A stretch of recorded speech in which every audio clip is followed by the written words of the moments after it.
Hello and welcome, everybody, to episode number 55 of Tuesday Night Terrorvision. I am your host, the Internet Amphibian. I forgot I had that set as my name the other night. It was a rib on somebody, but yeah. I am joined by my co-host. Gasp! It's J-Man. Oh my god. I got the Troll 2. Oh my god. Oh, we need that. I need that for your intro now. I'm gonna do an AI intro with the Troll 2 thing. Oh my god. Yep. I got the father and the son's autograph on a poster because I saw that at one of the it was like a festival or something and they were there. Great. Nice. It's a great movie. We should do that. Have you ever done that on this? No, we haven't. And I can add that to the list because we're making the list for October. So that's one right now. So check this out. Here's some of the movies that we kind of came up with the other night. Yep. Killer Condom. Oh, I saw that in the theater. I've never seen the trailer before, bro. Never. Oh, I saw that when it originally came out in the friggin' theater. I don't know if I own that. I can definitely find it. I can definitely find it in the library. Hey, how's it going? Yeah. Hey. Yeah, I saw it in the theater when it came out, man. Oh my god. Yeah. It's awesome. Yeah. Gap, I think it was Gap that put the trailer in the chat the other night when we were streaming Sunday night. So Killer Condom, Teeth, which I've never seen, and Teeth. I saw the trailer and I'm like, yeah. Oh dear Lord. Okay. Okay, so this is a very thematic yeah. And then we have Killer Sofa. Oh my goodness, I've never seen that, but I know what it is. It's yeah. Scared Shitless is one of them that's on there. And now we have Troll 2. Oh, that's great. So those are the ones that we have lined up for October for watch parties, which I'm gonna want you to join some of those, brother. So let me see what I can find. If I can find those, send it to me privately, and I can look. Some of those I probably already have in my library, but I don't know if I own Killer Condom. I saw that. I was just, that's crazy. It's like you're like, do you want to go see this movie? I'm like, yeah, this sounds insane. It's like, let me go watch it. It's total cheese. Yeah, I watched the trailer the other night and I was like, oh my God, this is freaking insane. What's up, Backseater in the Backseat Boys streams? Dude, yeah, WKRP is a fantastic show. That is a big part of my childhood. And one of the reasons why I was so happy to work in radio was because of WKRP in Cincinnati and Johnny Fever, Venus Flytrap. So that is absolutely one of my faves. But yeah, so these are some of the movies we've got lined up, and I don't know. I thought I got it last year, but Halloween Resurrection. I have to look around and see if I have that one on one of my drives because I can give it to you very easily. I have that. Okay. Because I have to, that's the last Halloween movie I have to do is Resurrection. And I'm so excited to do that one because I found some dope ass like MP4 backgrounds to use. Awesome. For set pieces during the review. Because I'm going to make that one very, that's the last Halloween review. And it's trick or treat, motherfucker. So I get to have some fun with that one. Yeah, I don't hate that movie. I saw it in the theater, except for the very, very end where all that dumbassery happens. Oh god, it had some neat ideas. It had the big brother thing where everyone's got their cameras.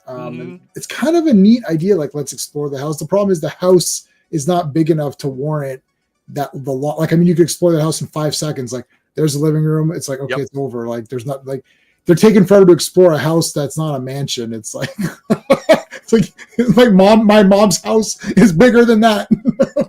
It's like, what? Like, why is this taking so long? The Myers family is like a small little suburban house. Yeah. Like, how long is it to go through it?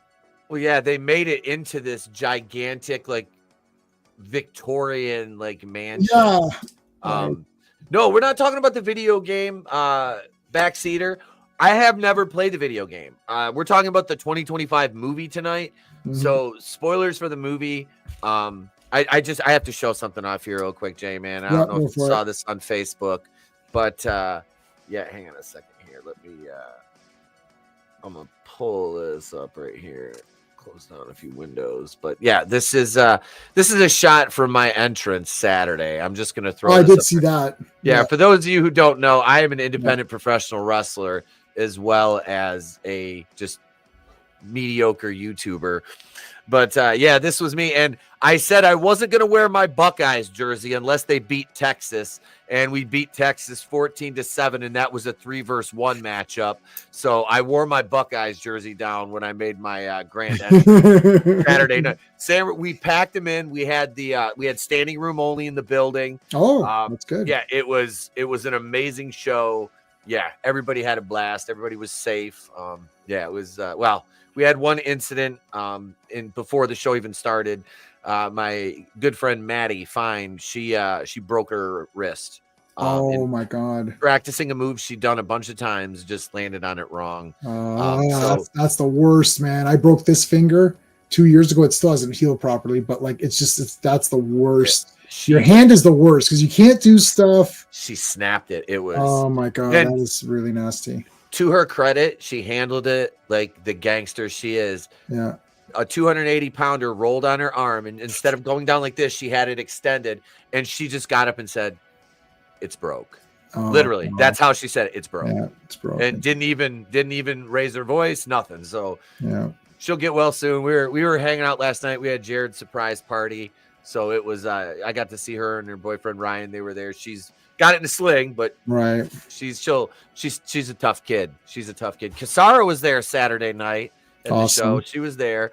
But yeah, so back to the movie here, folks. We're going to talk about this 2025 video game adaptation, which, like I said, I'd never played the game before, so I had no knowledge of this going in.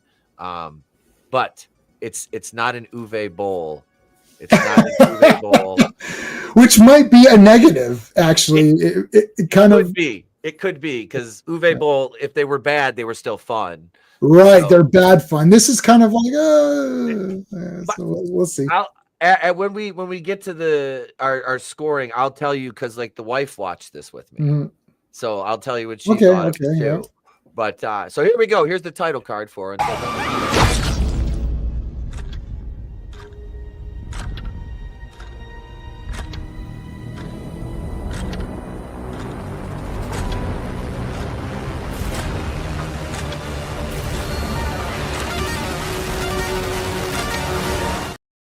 And copyright. So they jumped right into it with which the character was Melanie, the main character's sister. And you get that opening kill with her, and it's like, okay, so they're not wasting any time. And I just looked up the premise to this because like I'd heard it a couple times, so I looked up because the wife was like, read me the synopsis. So I read her the synopsis, and she's like, all right, I'll watch it with you. And the premise of the movie, it's like horror Groundhog's Day, basically. Right. If I had to sum it up. Yeah. It's horror Groundhog's Day with some twists and turns. And I will say this, overall, the way it was shot, and I'm a sucker for cinematography now. Cinematography was great. Yeah. That's the only reason that's the only reason I'm not going to obliterate this movie tonight. Other than that, I'm going to obliterate it a little bit, but okay, I'm not going to obliterate it based on the way it looks and the gore. So it's going to get a pass for me because the gore is good. Yeah, but I'm not going to obliterate it, but like, oh dear, like I don't know. So I didn't play the game. I don't know what this was. I saw the trailer. I thought this looks really cool. Yeah. And then my wife saw the trailer. She's like, half of this looks really good. See, my wife does not like gore. Okay. She doesn't really like horror movies unless they're creepy. Like the ones that she likes, we watched the Nun movies. She liked those. She liked like or Annabelle Creation. I think we watched all the Conjurings. We watched them all in order. And I think the Conjuring movies are kind of boring. Yeah.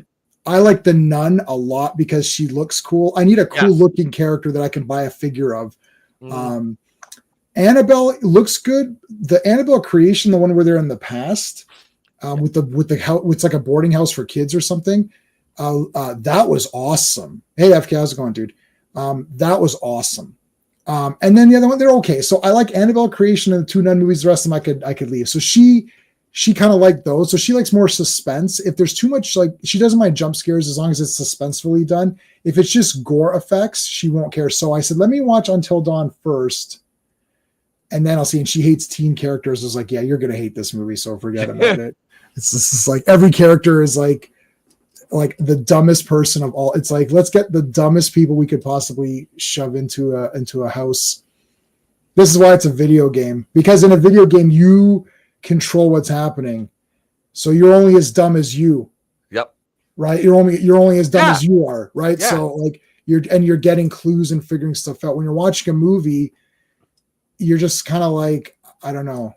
I at no point in time was I actually clear on what was actually happening. And at the movie ended, I'm like, so what happened? Like, why did it happen? We'll dig into it more, but like, as we go through this, and maybe some of the chat knows, I want to think about what happened to the sister, and how are they okay at the end? Like, I don't get it, like, at all. Maybe you got something and I didn't get it. So we can go through it that way. I'm watching it while we're talking to see if it's something will jog my memory. Now, I watched it like 2 weeks ago or something. I just watched it. I literally just finished it 20 some minutes ago. Good. And I'm going to be honest with you. Yeah. I'm still kind of unclear why the entire movie happened in the first place. Right. Like, I don't. Yeah. Like, it's not a very clear and concise, well, hey, this is the chain of events that set this in motion. You know what I mean? It's like, okay, what are we talking about here? Well, we've got these people in a house and they're stuck in a loop and they keep getting killed. You start over if you all die, and you only have so many chances before you turn into one of these Wendigos, which I thought that was kind of cool. I'm like, sure. I like that the mythology behind that. Yep. Like, this is where the Wendigo comes from. Yep. It's just like tortured soul. Mm-hmm. Which I dug that. I thought that was neat. But the plot is just unclear. Like, you can see the video game influence like all over the movie. Like, okay, so and I'm gonna jump around here. Yeah. The most clear case was when the Asian girl, I can't think of her name, when she was trapped in the room with the thing that was swinging at her on the bolt, and she was in the chair. So she's got to go beat the boss, find the key, get back, undo the straps, and get her out before the bolt comes out of the wall. And then while that's going on, simultaneously, the other characters had to outrun the other Wendigos. I think they were chasing them at that point. So I'm like, it's very video game, like complete a task to complete the other task to get the MacGuffin or the Deus Ex Machina or what have you to advance. So that, and like I said, being is based on a video game, I knew they were going to incorporate some of those aspects into it, even not being any sort of shape or form familiar with the video game. You know, you could just if you've seen one video game movie, you could see like, okay, how it's gonna play. Backseater says none of the main characters in this movie are in the game. Yeah, I guess it's inconsequential. It's like you're there, you have 13 lives or whatever the number was, and you can tell where you are by your name will appear. So I can tell you die, you respawn, and then your name is written again. Then you got to figure out. Stormare is a creepy villain. Yeah, so like, what is he doing? What are his powers? Why is he defeated so easily? Is he magical? Like, what is happening? Why is there the timer that timer is on, and then you just got to beat the timer? I don't understand why they all can't just sit in the room and wait it out. Like, they say, well, we can't just sit here. Why? It doesn't make any fucking sense if you can't just fortify yourself there. Yeah. Oh, well, then you drink the water and you explode. Okay, so that was awesome. That was awesome. The effects on that were fucking great. I love that. I love that. It's like, let's all drink. As soon as they all drank the water, me and the wife look at each other. We're like, they're gonna die. Something's gonna happen with that fucking water. Yeah, because nothing's the problem here. The problem with video game movies, that have a story in game. Uh-huh. The reason why people keep saying video game movies are bad is because most video games now have stories, and they're very long. They're there to be played over several sessions. The whole story might be 8 to 10 hours long, whereas movies are designed to be 90 minutes to 2 hours long. And you can't fit all of this in. And the other problem, see, Mortal Kombat, we brought this up on one of your streams the other day. Yeah. I think Jamie was saying she's not very much fond of these video games turned into movies. And then I, of course, the first ones mentioned, what about Mortal Kombat, right? Well, that was good. Well, yeah, but that was good because Mortal Kombat is only a framework of a story. There's a tournament. Each guy has his reason for being there, and then they go to Outworld and they fight there. That's it. So a filmmaker can take those aspects and say, okay, there's a tournament. We'll make it very exotic looking. I have my 10 characters, Sonya, Liu Kang. I'll pick one, right? Who do you pick? Well, it can't be Johnny Cage because he's going there for selfish reasons. Yep. Sonya Blade's just looking for her partner, so that's not a big deal because she wants revenge on Kano. That's not enough. Well, Liu Kang looks like he's the hero. We'll focus on him. Then they can make a story, and all Mortal Kombat, the video game, serves as locations. Uh-huh. Have this location. Oh, that looks cool. Goro looks cool. Oh, Shang Tsung's got spells. The whole story can be worked out by the writers, the producers, the director. When you have a video game where it's the whole thing, you're playing out a story. This is why I don't play games. If I'm playing out a story, I'm like, I'll just read the book or watch the movie. I don't want to play out an adventure. I like, like Double Dragon or something. You just beat guys up, or Street Fighter. You face an opponent. I pick a character. You pick a character. We fight each other. I won. Yes. Or you won. Oh, I lost. So this is hard to do because there's all this stuff in the game that you're going to learn through 8 hours of play that now they got to tell me in 100 minutes, and they didn't tell me. They didn't tell me. I don't know what's going on. What is the story of this? It's like, kids are in a cabin, they die, and then they have to respawn and just try again. It's like, well, what happens? Like, why are they there? Well, they're looking for the girl, like the sister. It's like, okay, well, what happened to the sister? She's now one of the Wendigos. Why did she go there? Yeah. She was she kidnapped and taken there? Like, how is this guy running things? I don't know. It's just like the story is like, it's not boring. It's not a boring movie. There's a lot of great gore. It looks good. The characters are kind of dumb, although I do like that Odessa Zion, who's the girl from Hellraiser. Hellraiser. I thought, okay, I recognize her. Yeah. I will say this. I liked her more in this than I did in Hellraiser. I did. Yeah. I actually liked her character because I felt she had more attitude in this. Like, she actually had more character in this than she did in Hellraiser. I thought she was a bit bland in that. In this, it's like she had an attitude. She was like feisty. You know, she had good survival instincts after they kind of started to catch on to what was going on. You know, she took that shit. She killed her fucking boyfriend, Abe, that one time. That was funny. Yeah. And you wouldn't do that again. Like, what are you going for in this way? That would be like, there's no way that would happen. Like, you wouldn't just kill, like, just because you know that they're going to come back, just the act of stabbing someone or whatever would be very traumatic. Like, I don't see you. That is a violent, up close and personal act. Like, right. It's like when she wanted him to choke her to death. I'm like, I don't think you understand like how violent that actually is. Like, if you, I mean, Jesus, like, it's like when she slits her throat, I'm like, okay, that I could see being like a quick, you're still going to suffocate on your, well, even that's hard to, yeah. You saw Leon the Professional, right? Have you seen that movie? Yep. And it's a great movie because he teaches her, he's like, oh, the easiest thing is to just snipe someone from, whatever distance, because it's so impersonal. You may as well be shooting a bird or a squirrel or something. You're like, okay, he's dead. He goes, the knife is the last lesson because it is up close and personal. Yeah. And that movie stuck with me. And I've seen it like 100 times, but like that really stuck with me. Like, oh my God, you're right. Like, yeah, if I'm like it's like a dot, like this, and you're like, okay, he's dead. And you're like, well, you're detached, but coming up and like, like stabbing, like, I mean, that's crazy. So anyways, whatever. Certainly that we're reading way too much into. I think so too.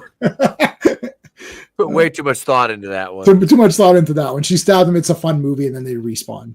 Right. So. I think they had the PlayStation logo. That was cool to see. Yep. I'm trying to see what else is good. Yeah, so it moves along pretty good. Like we're about 21 minutes in. I started exactly with the stream. Yeah. Was it an hour and 43-minute runtime they had it listed at? Yeah. It clipped along pretty well. Mm-hmm. The pacing wasn't bad. It was just, I don't know. I'm trying to think of places they could have trimmed, but all the gore effects were good. Yeah. Like they were good. Let's see. Wait, only one of the main characters in this movie shares the last name with one of the game characters. Otherwise, they're not related. It says I'm looking up the characters on TV tropes, and they all seem like ripoffs of the game characters. And I see. I don't know I don't know the game, so I hate to bring up the newest Mortal Kombat movie where they had Clay. And they didn't pick Liu Kang or Kung Lao or Johnny Cage. It's like they picked this new guy that they made up for the movie. Or like Mortal Kombat has 400 characters. You couldn't pick any one of them to be your lead. Like it's just weird. And there's no tournament in that movie. So this movie seems like, I guess Backseater's confirming, it's kind of the spirit of the game, if not an exact, adaptation, I guess. I mean, there's a lot of neat things that, if this is your first horror, you know what this movie is? This is for teens. They go to see it in the theater. Yep. And they're like, oh, there's some spooky shit, right? There's no nudity. There's no drugs or F words or anything like that. It's very like easy. And then you're just like, oh, there's a lot of gore. And then you walk out, you're like, guys, that was awesome, man. That was awesome. And then they get, it's like such a gateway, like horror. Yeah. It'd be like the first movie. You're like, maybe your son goes, first time he goes, maybe by himself with his buddies. Dad, can I go see Until Dawn in the theater? Okay, I'll be back or whatever. Make sure you're back in in half, whatever, like after the movie come right home. Yeah, okay, I'll go. You know what I mean? It's like one of those, and then you feel like you're all like, wow, I just watched this crazy. Dad, let me tell you what happened. There's this guy, and then like he got ripped in half, and then he got stabbed, and you're like, oh shit, that sounds so. And then meanwhile you're thinking, this is lame. Right. But you don't want to just like when my niece saw Smile, she saw Switch. That was so good. I was like, sure it was. So I didn't see it, but it's lame. You smile and you die or something. I don't care. It's stupid. It's like. I haven't watched it yet. Right. I know they made a second one. They did. And I don't know. I don't know, man. I don't know if that's where at this point in my life, like I just got done watching Champagne and Bullets or Getaven or Road to Revenge for like the third, fourth time. Right. So I don't know if I'm any person to judge on how I spend my time watching movies. You know what I mean? It's like, but no, that was at least enjoyable schlock. Like some of these are just like, yeah. Well, if you just got the eye, that was like right through the clown side. So they basically threw, there's like the clown was like a slasher villain. They had everything. They had like they had possession. They had a poison. They had like zombie kind of guys. They had that they had like a monster kind of a thing. So they got a lot of cool like horror guys in there. It wasn't just like one thing, but yeah, when he stabs I knew I was going to enjoy the movie when he got stabbed and then he fell and then the eye stayed on the thing. I thought that's fun. What up, Draven? Hey, Draven. Manliness says, Until Downs, a romantic movie about a vampire attack at the Special Olympics. Oh, no. Downs. Let's see. The masked maniac in this movie has the design lifted from the Psycho from the game. Okay. Yeah, that was another scene where Clover, which is an interesting name, when she wears one of the clown masks. Yes. Because I saw that they're panning around the room and they show all those masks and then one is gone. I'm like, somebody's about to get fucked up. Yeah. Let's see. And they're smashing it. So Asian girl's getting her face smashed 400 times into the. Oh, yeah. That was another brutal scene. Like that was pretty good. Yep. And then Clover comes and stabs the guy, and he's like, "What? Do you think that?" Right. This is like the chair shot to the Undertaker. You're like, he just turns like that didn't hurt. Or chair shot to Kane, and it's like, what? What was that supposed to do? Just no sells it. No sells it. Yeah. He basically no sells it. That's what he did. Yeah, it started off pretty good. It's got a good look, okay, it's got a good premise. Starts off pretty good. They're giving you the gore. They're doing the best they can to get their PG or whatever the rating this is. I don't know what was the rating on this. It'd be different in Canada, but it was PG-13. It's probably PG-13 or something. Sure. So they got their PG-13 rating, right? They've got their name. The game makes enough money, I'm sure, that it doesn't require this movie. It's like the Transformers movies. Like, oh, Transformers wasn't that good. Nobody cares. They sold a shit ton of toys. Whatever Transformer movie came out, however garbage it was, and they did make a lot of money anyways. But even if it didn't, it's like, oh, it underperformed. No, it didn't. I go to Toys R Us and there's 0 Transformers. You go to Walmart, they're gone. Like I'm a Transformers guy. We're there. Like we're there on opening and we buy it. So same with this game. This game, I'm sure did well enough, sold enough. Who cares what this movie is? Just like, oh, maybe we'll throw a movie on and see. Actually, it made $54 million on a budget of 15. So that's pretty good. Shit. This one was rated R. Oh, it was rated R. Oh, well, yeah. That's the States rated R, right? Yeah. Yeah. So kids could have seen that. Like that would have probably been, that probably would have been like maybe 14A or something. Like the only movie that like Terrifier 3 was rated 18A here. No. Couldn't have been. Maybe it was R here. Yeah. I think the only movie that I remember that was like rated, like our highest would be Terrifier. But this, like, kids could have gone to this if they wanted to in Canada. Rated A. Welcome to our stream, eh? So, like, we're talking about Until Dawn. Talking a boot until dawn here. Yeah, a boot. Yeah, I never got that. I don't know. I don't think I say a boot, but anyway. I don't. I would have mentioned it if you did by now. Yeah. Well, I definitely say A. Yeah. Oh yeah. Yeah. Pete is our highest. I'm close to it. I'm close to it. I just ate a couple of these delicious hash rosin infused organic mechanic peanut butter chocolate hashables. Yeah, they're yeah. Peanut butter. Peanut butter chocolate hashables. Dude. Wow. They're delicious. They're delicious, and they'll send you to the moon, Alice, right to the moon.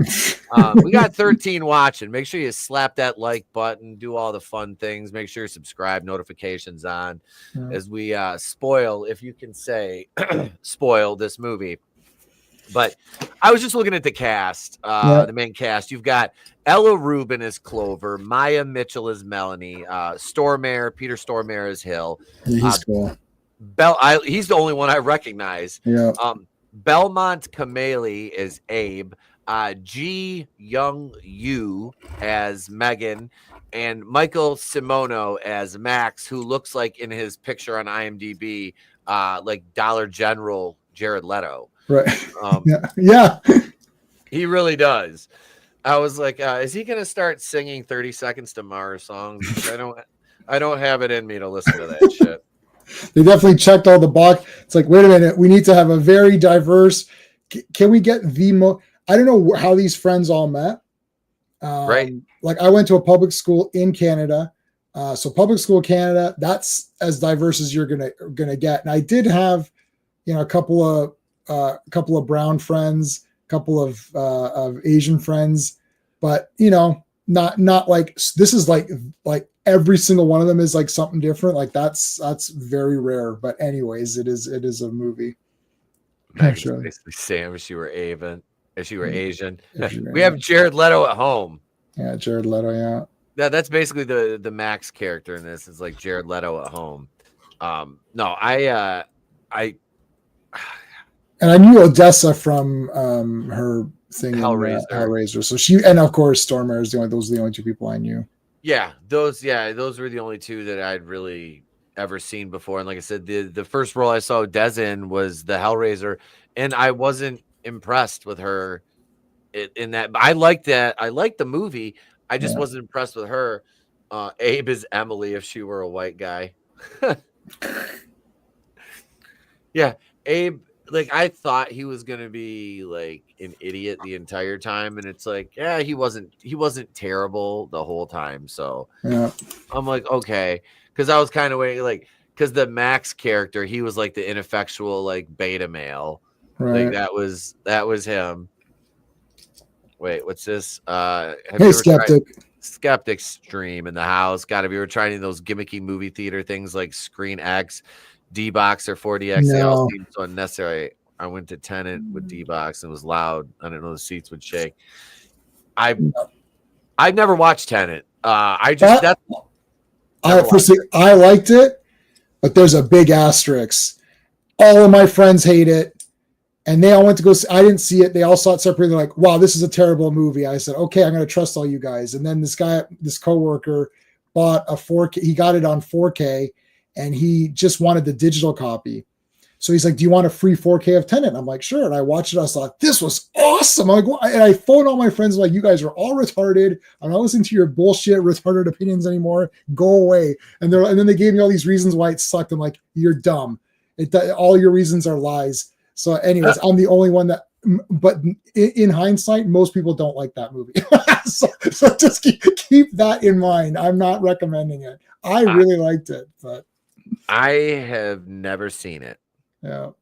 But have you gone to 4DX or D-Box and all that stuff? It's extra money, so I'm not going to pay. I just go to IMAX. That's the only thing I do. I don't do these. No, I just do the IMAX when I can. That's it. I don't do the other stuff. I'm good. That's one thing I heard about the movie Tenet was it was very loud and kind of disorienting. Times. I didn't find that. Like maybe because I had I got my surround sound. Like Tenet is not good. Yeah, it's like see, everyone's saying it's not good, but I thought it was pretty cool. Like the reverse entropy and stuff was really neat. And it was like people couldn't hear. The problem was that they couldn't hear the dialogue, but the background music overshadowed the dialogue. Now at home, my center speakers up to the fullest, right? Okay. And my back speakers, because I'm in a condo, so it's like real close. So the back speakers I turned down a little bit, so I could. My wife and I both watched it. I'm like, I could hear everything completely fine. I don't know. Again, I'm watching it at home on 4K where I can adjust my settings. So. Take that for what you will. Yeah, it gives you an advantage over somebody watching in a theater. Just you've got to deal with the noise level the way it is. Yeah. But no, this Until Dawn. I like the creativity in the death scenes. And let me say, hi HD. That's one of my students. Everybody behave. Yeah, that's one of my students. Isn't it past your bedtime, kiddo? And I'm not talking to you, Draven. You're a vampire, which it means Superman was good. We know what you like. Now it's okay to be. I don't know why we don't have time to do Superman today. We can do it another time. But literally, everyone I know thinks it's horrendous garbage. I was the nicest person to that movie. I actually gave it a 5 out of 10. Then I went to a 3. My buddies all started with 3 and went lower. I went with 5 people. I was the nicest because I love Superman so much. Like this last guy was like, this is the worst superhero movie I've ever seen. I said, it's not worse than Eternals. And he's like, yes, it is, which is a lie. It's not worse than Eternals. It's not worse than Black Panther 2. That's impossible. But anyway. No, Black Panther 2 and Eternals were 2 of the worst movies I've ever seen. I agree with that. Yeah, they really bad. Yeah. It's just a bad Superman movie. It's not such a bad film. It's a bad Superman film. Yeah. That's he's not the hero. Like No. So I don't understand. Like, why doesn't he why wouldn't the Justice Gang get captured and then he saves them? Like, he should save them at the end. That would be cool. Like, they thought they were bad. They thought they were badass, cool, and they were badass and cool, and they won, and he didn't. How is this good for him? Right? They should have pretended that they were badass and they got their asses kicked. And they're like, shit, Superman, we weren't as cool as we thought we were. Can you come save us? And then he saves them at the end. Anyways, too long to get into. Yeah, Rami Malek. Right. Rami Malek should have been in the damn. They couldn't afford Rami. They can't afford that guy. He's a real actor. Rami Malek, yeah, he's a real actor. say, yeah, he was what, Blofeld in the last Bond, right? No way. No, he was. Who Was was he? he? No. No, No. not Blofeld Blofeld. was. No. Oh my goodness, what's his name? Inglorious Bastards. Why am I blanking on the guy's name? Christoph Waltz. Christoph Waltz was Blofeld, wasn't he? Rami Malek. Who the fuck was Rami Malek in that? I don't know. Nobody likes that last Bond movie. It's awful. It's 4 hours and he dies, and you're just. Oh, that was No Time to Die with. Yeah, there was a lot. Apparently, there was a lot of time to die because it was like 3 hours long. I was like, God, like hurry up and die so I can go home. Why is James Bond chasing after some like 20 or like simping for some 25-year-old? Like he can get anyone he wants. That girl sucks too. I'll tell you something. That girl sucks. She's the worst Bond girl in the universe. Like, was that Ana de Armas? No, she was awesome. The one he was chasing after was that blonde idiot. I don't even know who. I didn't watch it. I wasn't the blonde woman from the other ones. Yeah, the blonde woman. Oh, I don't even know. No, Ana de Armas is awesome. I was gonna say, yeah, she's good. Yeah, in that No Time to Die. Yeah.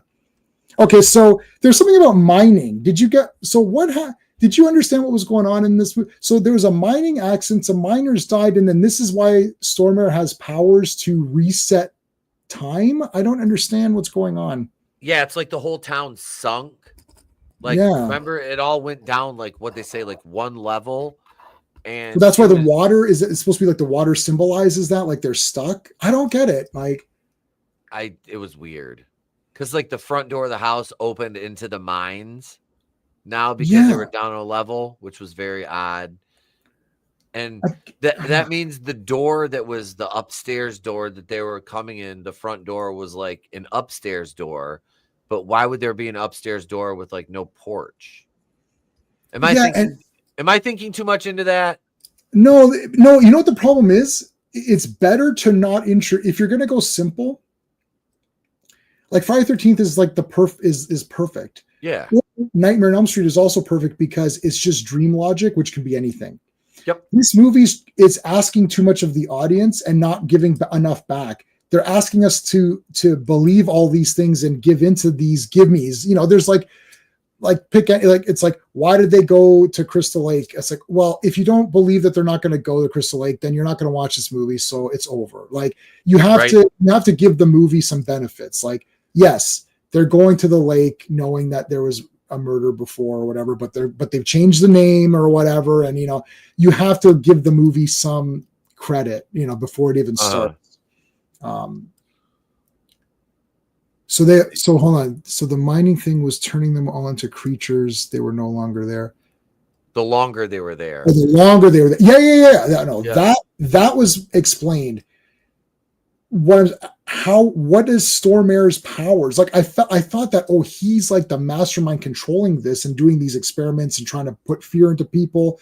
But then he's like making deals like, well, one of you can sacrifice yourself and the rest of you can go. But did he make that deal with the friend the sister because she was alone, or did she go with a group of people? That wasn't clear. At least I don't remember it. And then also she defeats him in a very clever way, actually, by having the water go into the coffee, which is very smart. But if he's controlling all of this and he's making it happen, why does he get hurt by the water? And also, if he dies, are they not stuck there? Or if when he dies, it's just the reset button. It's like, well, he's now dead. So therefore all of this has now not happened and you're set free. But is everyone that was ever like captured set free, or their soul set free, or are they stuck in this purgatory? Because now when those guys leave the house, like, yay, we left the house. Hold on a second. Your sister is still suffering in that house. Is there no way to release her soul to go to heaven? Or whatever, like, or is she literally damned in this purgatory? And now that he's dead, she can't even exist in any corporeal form. It's basically just going to be this tortured spirit. So I think it's asking a lot from us to believe all these things, but then it's not returning anything. That's my issue with it. So I find it slightly lazy. Like Freddy, you want it. It's like, it's a dream. Okay. Yep. Well, how's Freddy a worm? It's a dream. He has dream powers. Yeah, but well, how could this happen? It's a dream. Like, you just have to be like, it's a dream. Boom, that's the end of it, right? Like, it's a cop out in a way, but who cares? Like, it's like Jason. You shoot him, he gets back up. You cut right. it. You have to believe that. If you're going to say, well, how do you get back up? And then that's the only thing in that movie that you have to suspend your disbelief. You have to be like, look, Jason, yeah, he gets shot, he can get back up. It is what it is. Was you a zombie? I don't know. Whatever you think it is, he can come back. Right? This one has too many, is what I'm saying. There's too many things. I missed some of the, I don't think he's dead because there are multiple facilities besides this place. Okay. Hello, Dragon. Hey, what's up, Dragon Buddy? Yeah, you need to hit me up, man. We need to get you back on. Who's Dragon? Dragon Buddy and Alan are from Grave Reviews. I know. Chris and Alan from Grave Reviews. Yeah, I know. Yeah, we need to have them on. They haven't been on in forever. I know sure. Schedules were a problem, but hopefully that's changed, man. We can get you guys on, especially coming into Halloween, man. We're in the spooky season now. We're in September. Could we call it Spooktacular September? Is that okay? Is that Spooktacular September? Is that offensive? Would somebody find that offensive? Oh, I didn't even understand that. So no. Here's the other thing. I don't understand any of these references that are supposed to be bad. Right. I never get them. I never get them. It's over my head. I don't pay attention. Hey, Jamie. Oh, thanks, man. Yeah, I hope you're. Yeah, for sure. Dude, shoot one of us a DM. We'll get it set up and we'll get you on. We'll have to figure out what movie you guys want to review, and yeah, we can definitely do that, buddy. Spectacular, yeah. They beat the wait, yeah, they bet in the grave so they can't do it. Any reviews? Gap, but I'm bum. Jason wasn't a deadite till like Jason. God damn it, no, Jason is not a deadite. Stop that shit. Yeah, I took out my framed Jason Goes to Hell just to troll. He's trolling me. Trolling, but it's a great poster. I bought that before I saw the movie, and that's the original one sheet too. It is a cool poster. It really is. Like that's the coolest thing about the movie was the damn poster. And the VHS tape. The VHS box was is it embossed or what's the other version? Like where it sticks out. It's not pressed in; it sticks out, so it's like you could feel the whole mask. It's like one of those raised up maps. Raised up, yeah. What do they call that? I can't think of the term. I can't either. Let's see. Is that how we think of this movie? We've went off on like 4 tangents. No, okay. Let's go back to the positives. I do like one location movies. I always like the claustrophobia of a one location movie, like Night of the Living Dead, or You're Next in the House. Those are always fun. Or like Funhouse or something in the fun. Like any of these movies where it's like there's one place. I always think that's neat. I like that you have different rooms that have different, terrors, which is basically a video game. Alien. Well, that's Alien's like my 11th or 12th favorite movie of all time. So it's a great movie. Yeah. So I like that. And they do a lot of cool things. Like I'm watching now, the chairs rock and it turns, oh shit, what happened? It's like, cool, like little things. And then just like the creepy clown toy on the thing. That's kind of dude, the witch thing was kind of cool too. That was really neat. I thought that was cool. I do like the hourglass as a visual representation of your time. That's very cool.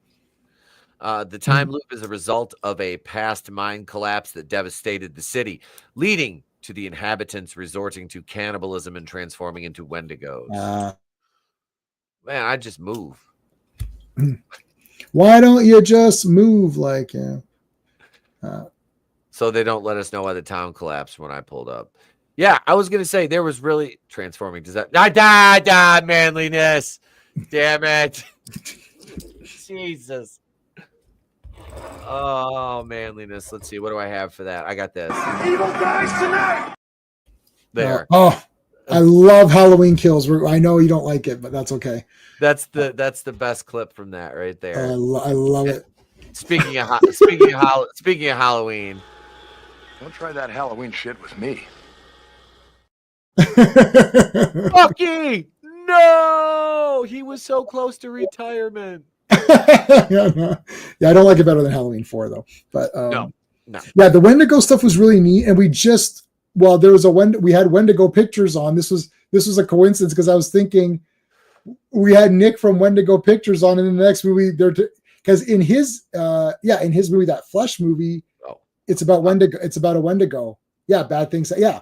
So his first movie is about a Wendigo, and that's what it's called, Wendigo Pictures. And then we're doing another Wendigo story. This actually, which this premieres Saturday night, Oscoda, Right. Michigan, the Oscoda Players Theater. I will be there in attendance this Saturday for the premiere. And actually, we got to wish Nick Bergman, the director, a very happy birthday. It is his birthday today. So happy birthday, Nick. We talked a little bit this morning. So, yeah, very happy birthday to Nick. And I will see you and the cast and crew Saturday night out in Oscoda. So what is this? Etep's nose is so big he can smell Sunday dinner from Tuesday. God damn it. Hey, let's see. Okay, so which I assume whatever reason the town collapsed is why there's a time loop. I'm assuming some type of HP Lovecraft type thing. Yeah. I mean, there's like, because it's so heavy on the time loop and figuring what's going on. Like, you never really figure out in Groundhog Day why it's really happening. I don't think they don't really explain it either. But because this movie has an element of risk where you only have a certain set number of times and you will die. Bill Murray is never in fear of dying. So it's played for laughs. And, and there's a point, like, once he grows as a character, as a person, and, becomes a better person, then the loop stops. It stops when it needed to stop for him to learn his lessons or whatever. So that's a different style of movie. This is like, oh, you're dead, so you better figure out what's happening. So as a viewer, I'm like, well, I can't wait to figure out what is happening. And then you're like, well, I don't really know what's happening. You're like, okay, so it's a little bit empty. And the characters are not so great that I'm like, there's a movie called Cube, which I had mentioned when Nick was on. I don't know if there's 3 of them. We should try watching Cube. It has a very, it's super duper mega ambiguous. Like, it's a Canadian movie.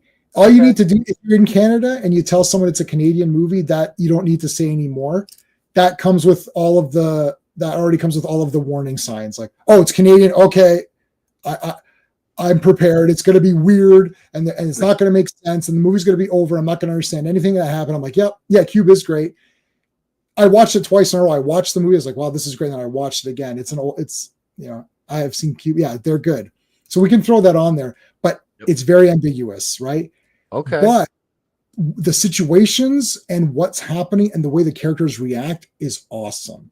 So it's a character study. Okay. More so than what is this plot about. This one is plot heavy because they're giving you information every time they die. They learn something. They see the I just saw the guy explode. That was awesome. I'm gonna this movie's getting a big pass just for the explosions for sure. Yeah, the spontaneous combustion of the characters is fucking cool. I'm not gonna lie. Yeah. So, anyways, it's given us too much information to not complete it at the end, right? Serbian horror films, especially with the eyeballs. Yeah, stuff with the eyes. Serbian film, or I didn't see a Serbian film. I don't know. Anytime I think it's like one of these like torture ones where it's a regular person, I'm not a fan of regular people doing it because I just feel like I've already seen the worst of those. Like, there's like Thriller, A Cruel Picture, which already, or the Ilsa movies. Like, I've already seen all this. Like, and those are more kind of like fun in a weird way. These ones where they try to shock me, it's like, you're not going to shock me. I don't care. What is the story of this movie? I need a character. I like when there's a cool character. Yes. Like Pinhead or something like that. Or I like the Nun because it's the Nun looks cool and she has magic powers. That's neat. In here, I like these clown guys. They look pretty cool. Like, so if you buy one of these clown killers, you can say, oh, that's from this movie. If it's just like a guy dressed in a t-shirt, and I'm like, well, you're not a cool character. You're just a guy. Like, you're just some fucking guy who snapped. Like, no, right? That's why I like the Hell House movies. Yeah. Which Hell, yeah. What? Oh yeah. Okay. Yeah. Hell House. Yeah. See which one just came out? It's Hell House Origins. Okay, I don't think I've seen any of those because Hell House to me is a different. It's like a different movie. I'm looking at Hell House right now. Yeah, no, these are found footage kind of. Yeah. They're good. The Carmichael Manor one is like the prequel, and then you've got Hell House. You got Hell House LLC, Hell House LLC, the Abaddon Hotel, Hell House LLC, Lake of Fire. Then you go Hell House Carmichael Manor. It's like Hell House Origins Carmichael Manor. Oh And my then goodness. the last one is the fifth one. And Stephen Cognetti wrote and directed all these. I have not seen any of these. That's really exciting. Oh, bro, we reviewed all of them. Yeah, these were. Oh my goodness. Oh wait, There's Dragon so Buddy many. says we did a ghost hunt in the Hell House movie set. Real haunted house, cool people there. That's cool. awesome, bro. That is so cool. That is so cool. There's an old Hell House movie from like the 60s or 70s. That's what I was thinking about. I was trying to see if I could find that one. I own. There's too many house, like there's too many house and hell like combinations. Yes, there's a lot. Haunting, hell, house. Well, but what about the VHS movies? Did you like any of those? Like VHS 2 was awesome. VHS is each movie's like 5 VHS tapes. And they put the I watched.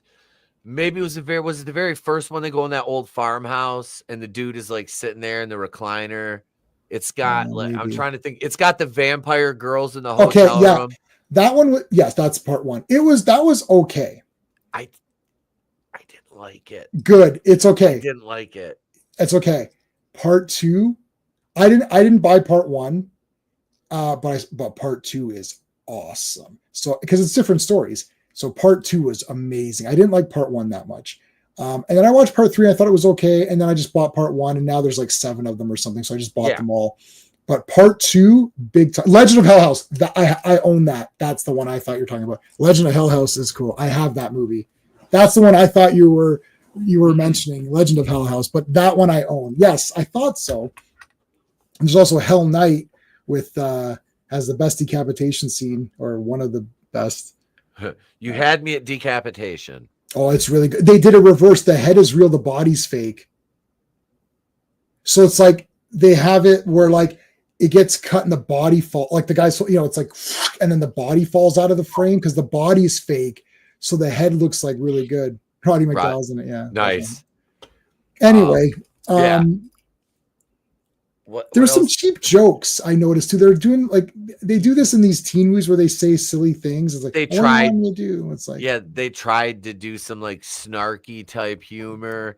That millennial, what is it, Gen Z, whatever.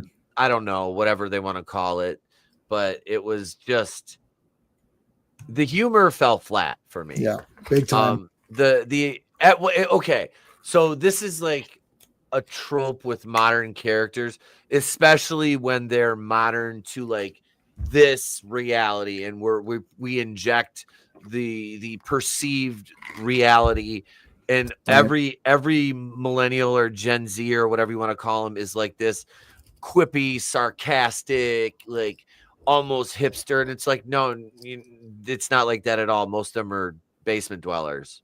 Yeah.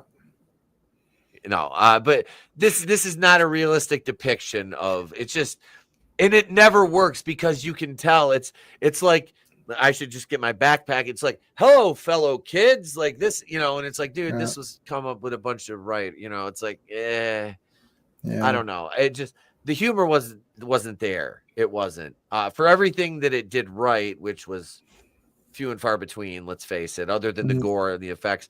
And it really didn't have much of a score to it. Didn't. Yeah. And that's another thing besides cinematography. I always look at his score, and I didn't really pick up a discernible score in this one that was anything to write home about.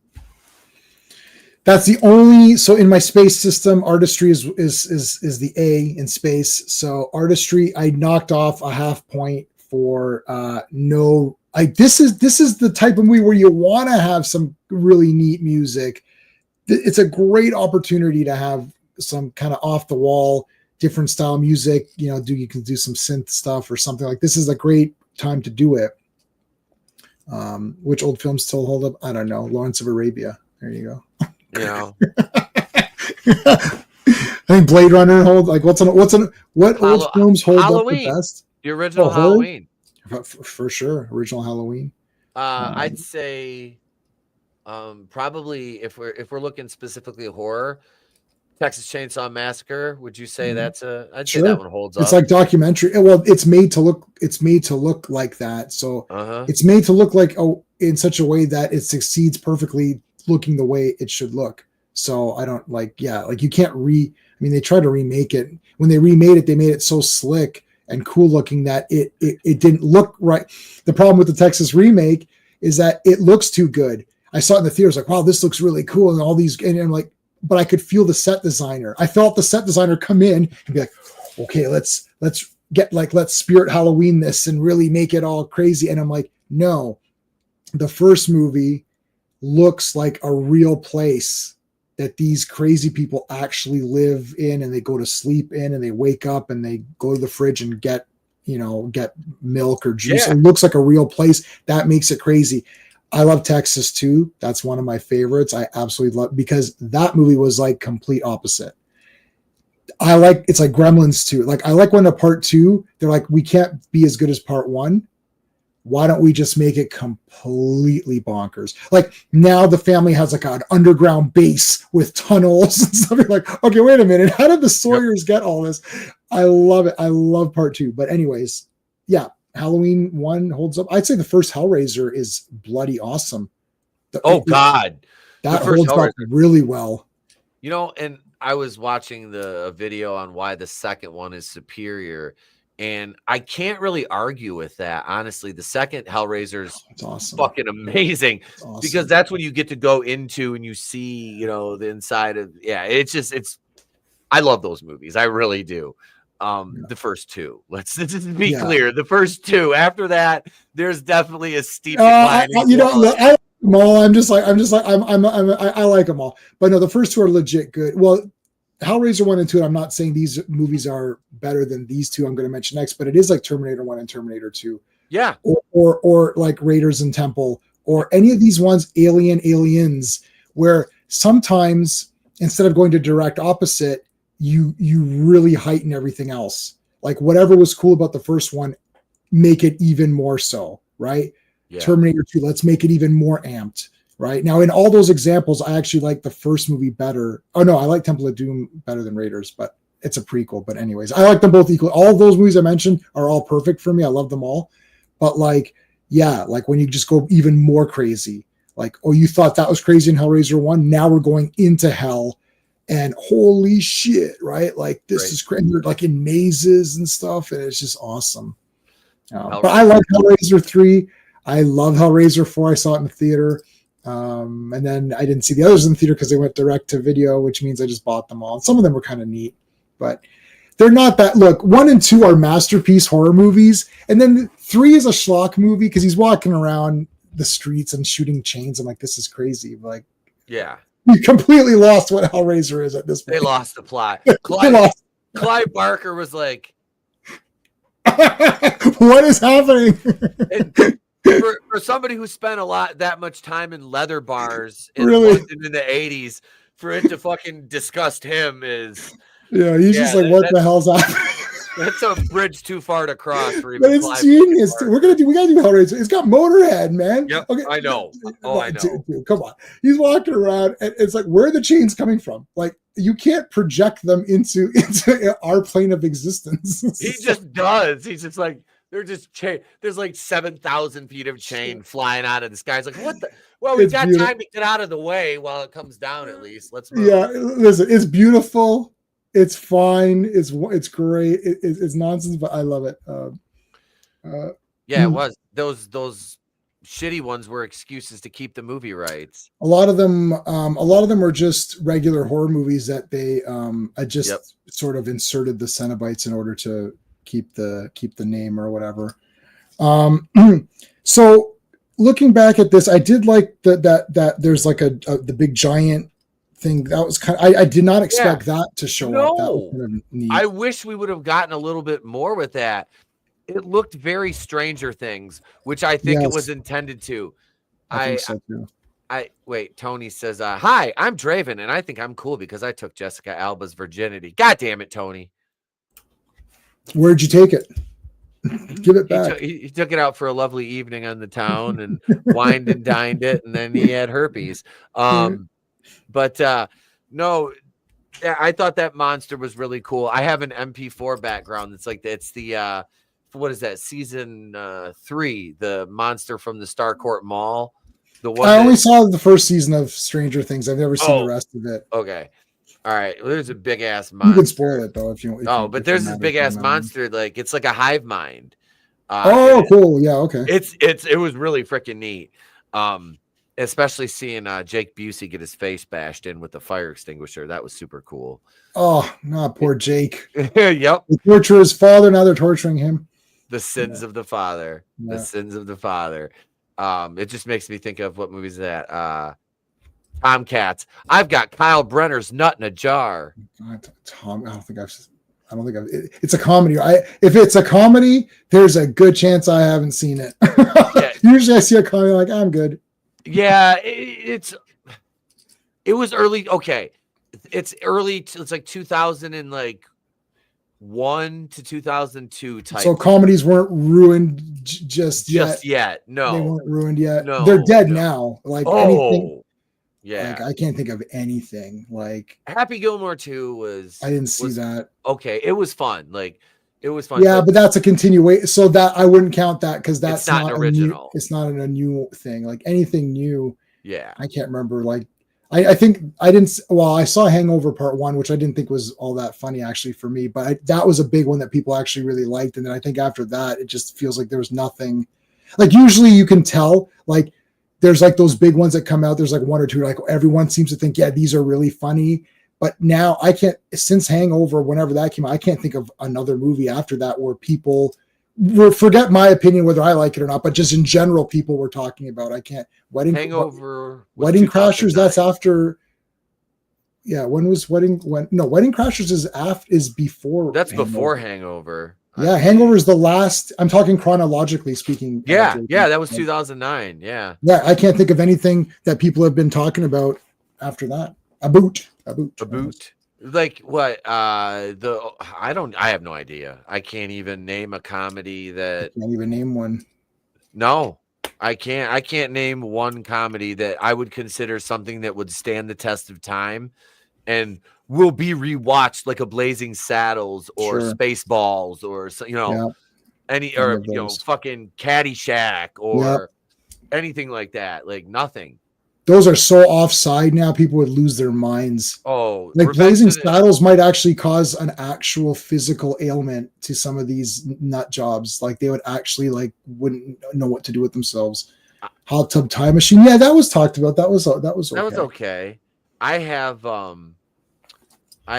a picture of our theater here in my hometown that's been open since 1941, and they still have the original movie posters for when they showed Blazing Saddles. Oh wow! Hanging up front in a glass case next to the original Pelham, taking a Pelham 1, 2, 3. Oh my god! Yep. Yeah. Yep. I've seen both those, the remake and the old one. They're both pretty good, actually. But yeah, I've only seen the remake of Pelham. That's good. It was okay. It was good. Yeah. They're both they're fine. Yeah. Sometimes these remakes aren't like atrocious or anything. Like I know people say, "Well, The Thing" and all that." Yeah, okay, but like sometimes, like I like 3:10 to Yuma better than the original, and I love the original. And I haven't seen. I think I like True Grit. I don't know if I might like I might like the new True Grit better than the old True Grit. But anyways, I like them both. But yeah, it's like Pelham was fine. Yep. I saw them. I was like, yeah, this is. It didn't urinate on the original or whatever. It was just, just updated or whatever. Tony. Okay.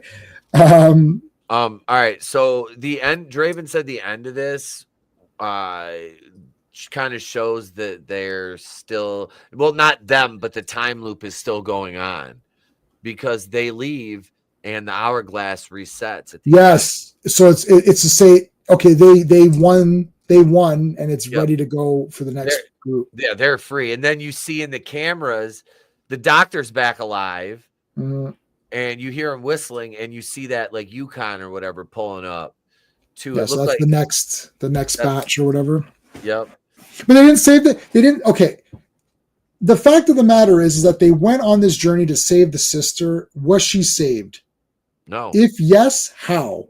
That's the forget you can there's got to be the through line of the whole, like what it like here, kid, here, you see this ring? You got to throw it into Mount Doom. He throws it. I saw it happen. There's a big ton of shit that boil that movie down, right? You know, Death Star. You got to destroy the Death Star. Yep. Boil it. It doesn't matter. Oh, this part's cool. Just boil it down to the very most basic thing. A group of rebels must destroy the latest weapon by the evil empire. That's it. That's Star Wars. There's your story right there. You see the Winter facility. Yeah. So she wasn't it was just too late. So Draven is saying that it was too late. They couldn't save her. So they just went there, and then they all lived. I'm not a big fan of love wins, love conquers all. Like everyone's great at the end. It's like I think everyone survives, don't they? Yeah, they do. Like, what kind of horror movie is that? That's fucked up. They never survive. Not everybody survives in a horror movie. I love manliness says maybe saving the sister was the friends we made all along. Yeah, I know. It's like that's. Well, in the end, it was that we worked together. No, we so like now they did survive the night. Did the character understand? I don't know. I think I just lost a little bit of interest in this. I was taking notes, but I did start to kind of lose a little bit of interest. I'm like, okay, like, can we start wrapping this up now? Like, I don't see this going anywhere. Sometimes I feel in movies where I'm like, this is not leading to anything that I care about. Like Barbarian, the first hour I thought was great. And then it's like, there's like that naked woman. I'm like, there's like a naked woman who can throw people around. Like, what happened here? I don't know if you saw Barbarian. Did you see Barbarian? Is that no? Okay, so spoiler. There's like this naked woman with superhuman strength or whatever. She could probably beat up Superman if she was in that movie. And like, she's running around. I'm like, what the hell happened to this movie? It was completely awesome. In the first, my wife was like, why am I watching this now? I was like, well, first of all, if you're going to make a schlock movie, then schlock it up. Don't do 1 hour of serious horror and then 1 hour of schlock. Yeah. Like, I don't like that. It can't devolve into madness. Yeah. I like Barbarian, but I also like Warlord.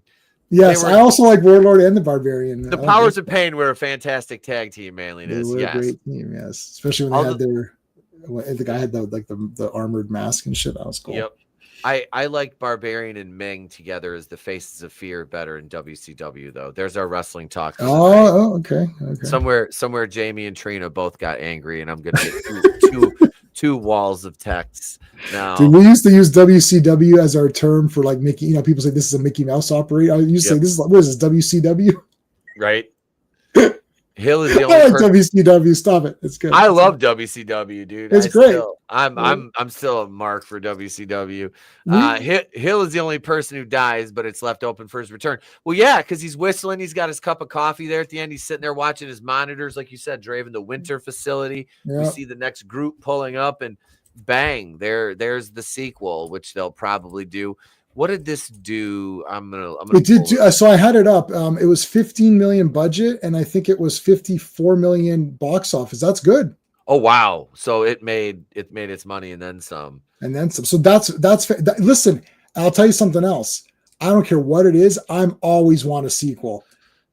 There should only be part one. No, there shouldn't. There should always be more if it's cool. And then if part two sucks, they should make part three to make it all better.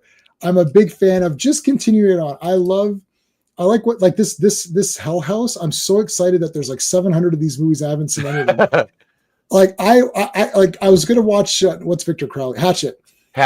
So I got Hatchet 1 and I hadn't watched it, and then years passed, right? And I was like, I gotta watch Hatchet. I haven't watched that in a long time. So I googled it. I was like, oh my God, there's 3 more of these. I was like, what? And then I was so excited. I bought the 3 that I didn't have. And then I sat down and watched all of them. It was so fun. Nice. Electric Boogaloo, that would definitely happen. Yeah, this is, I'm dropping we got all the Hatchet movies are up on our Patreon. Oh, they're great. Those are all, we did commentaries. There's patreon.com/wrestling with horror 420. I'm actually tonight, as soon as we're done, uploading the commentary for Intruder. That one is set to go. And then I have Hollywood Chainsaw Hookers, which will go up tomorrow because guys, I haven't uploaded over there since June. I apologize, but there's a deep catalog over there on Patreon, and we're about to thicken her up a lot this month with some watch parties and some special stuff you can only see on Patreon. Some discussions where we'll actually be able to show parts of movies and such, and we can only do that on Patreon because YouTube is fake and gay. So they won't let us do fun stuff, like even for, transformative purposes of like commentary, they still ding you for copyright. Like I'll get clipped for the title card, which was like 15 seconds. They'll clip me for that, which I'll just fix it in post, but I don't like to do that. To me, it destroys the integrity of the original stream, So, but no, I look at this like, yeah, they could, this is a movie where I'm the opposite, where I'm like not always in favor of sequels. Some things, yeah, this one, dude, go ape shit. You made your money, hand over fist back, go drop 2 or 3 sequels like they did in Sleepaway Camp. Yeah. Oh man. Did you see there's a story? You can find it. Pamela Springsteen, who plays Angela Baker. So Pamela Springsteen, there's a story of she had called an exterminator to come. You saw that? Yeah, I watched that video. I was like, that is so cool. That is so cool. The guy showed up and he's like, holy shit, it's Pamela Springsteen. And he's like, I love Sleepaway Camp. Can you sign these? And she's like, you really? Oh my. If she comes to a con, I don't think she understands. No, she's like an icon. Yeah. If she comes to one of these cons, there's going to be massive lines. Like, oh my God. Like she doesn't even know. Like, no, she's like a cult icon. Yeah. Yeah. The Sleepaway Camp movies were they were fun. The first one was great, but it was 2 is 3 is just fucking, let's throw shit at the wall, do a bunch of blow, and just make this movie fucking insane. And that's what they did. I love that. That is exactly what they did with Sleepaway Camp 3. But let's score this thing, man. Sure. Go ahead. I'll give it a 6 out of 10. So by my method of scoring, that is actually a passing grade. So I grade its space, story, pacing, artistry, characters, enjoyment. Each category gets a score between 0 and 2. So 0 is it was garbage. 1 means it was good. 2 means it was great. So if you get 1 good, that's 5 out of 10. That means it was good. Like most movies should be like a 6 out of 10. You watch it like that was pretty good. Am I going to watch it again? Probably not. Am I going to buy it? No. Once you get into like 8, 9, 10, you're like, oh shit, I got to watch this again, or I got to recommend this to my buddies, or I'm going to purchase this on Blu-ray or what, you know what I mean? Like that's when you start getting to, I got to get this movie. So this movie gets a 6. The story, it was okay. I gave it a 1 because I was like, okay, it's kind of neat. I like some of the stuff. Pacing 1.5 because it was very well paced. It could have been trimmed. It didn't need to be that long, but artistry, I only knocked it half a point off because of the no music. I don't know what the hell they were thinking. They could have had a great score. Characters were okay. I gave them a pass. I gave the enjoyment factor a pass. It was kind of neat. So yeah, 6 out of 10, which means it's, it's better than Superman. Yeah. Yeah. At least for what it's doing. I grade by what that's the other thing. I grade by what it's doing. Superman has a $50 million budget with the you could do anything you want, right? So you need to do better, like as Captain America, as the fake Captain America said in that shitty You TV gotta suit. do better, Senator. You gotta do better. So this movie, it did what it could with what it had. I thought it was pretty good. So 6 out of 10. There you go. Yeah, I'm kind of in agreement with you. This was not a fantastic movie. The characters were meh, except for a couple of them. Right. But I thought the sum was, or the whole was greater than the sum of its parts. Yeah. In respect to the cast, because they did actually have a little bit of a synergy in the cast, and yeah, Peter Stormare is awesome. Fucking awesome. Yeah, he's just awesome. So yeah, gore in this was good. Yeah, sure. Obvious lack of a score. Pacing wasn't bad. There was a few things that could have tightened up, but nothing that really affected overall, even for an hour and 43-minute runtime, which is a little bit longer than we usually like for these. No, I didn't mind it. It was good. I will. I'll give this one I'll go 7 out of 10 on this. Honestly, Yeah. I was gonna go 6.5, but then I moved it down. I enjoyed it. And like I said, it's one that if they are gonna do a sequel, I am absolutely fine with that because fucking pitter patter, let's get at her. You got this set up for a winter version. Let's meet the next group of idiots. Awesome. Yeah, dude. I like that idea. Have like ice creatures or something. Anything in the winter. I'm Canadian. I don't like the winter here, but but I do like winter in movies. It always makes things like Batman Returns in the winter. I was like, oh yeah, with Penguin.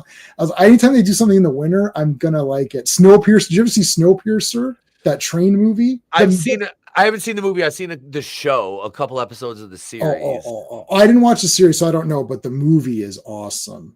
Chris Evans is the main guy in it, and there's a couple other guys. It's Tilda Swinton's in there, and Ed Harris. It's Jack Frost, the horror movie. That was good. I love Jack Frost. Oh my god. Part 2 might be even better than part 1. I don't know if I've ever seen the second one. Oh my god, it's basically like Sleepaway Camp. They're just like, you know what, whatever. It's just like, we need to do that. That's going to be a Christmas horror watch we're going to have to do. Yeah. But that's about it, folks. I'm going to share one more thing here from over on the Facebook, which is a collaboration that we put together of our entrances from Samurai Slam the other day, which I'll get hit for copyright with this. And of course, first person at the building, yours truly in my pink Hawaiian shirt and baby blue shorts. I swear when I serve, now I be surfing swag. I'm on him, it's polo on my body. Got a bag girl beside me. We got the bird tonight. You ready for Samurai Slam? Right, KLC and P5, baby.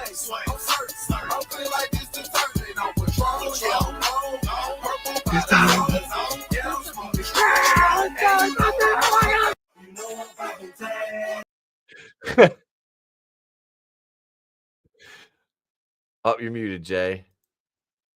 So I was gonna say it's like the NWO or whatever. Oh my god, that was fun, man. That was fun. But yeah, I had a great time. I'll be back out there in the ring tomorrow night for practice and get ready for my the ball has been pushed downhill. I'm starting my first singles program coming up. Yeah, it's gonna be. Get your popcorn ready, because me and Roberto Cruz, my boy. Shout out to Killer Pizza on YouTube. That's my boy.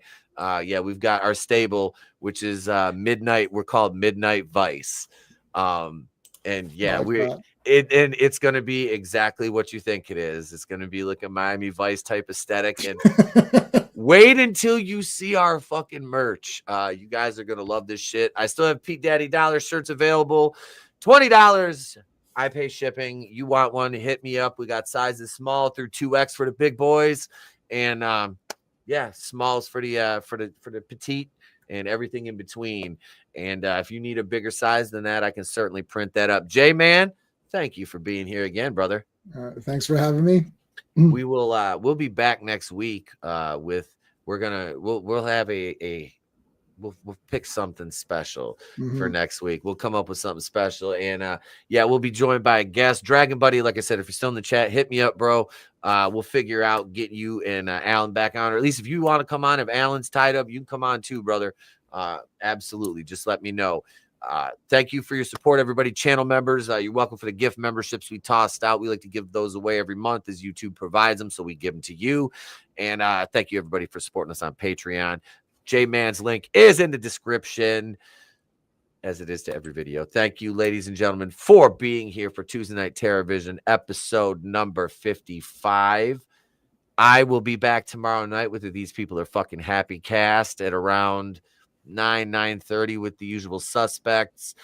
And that's it, gang. If we don't see you, have a great day. Pleasant tomorrow. We'll catch you on the next one. And remember, it's always better to burn out than fade away. Deuces.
Patreon.com/wrestling with horror.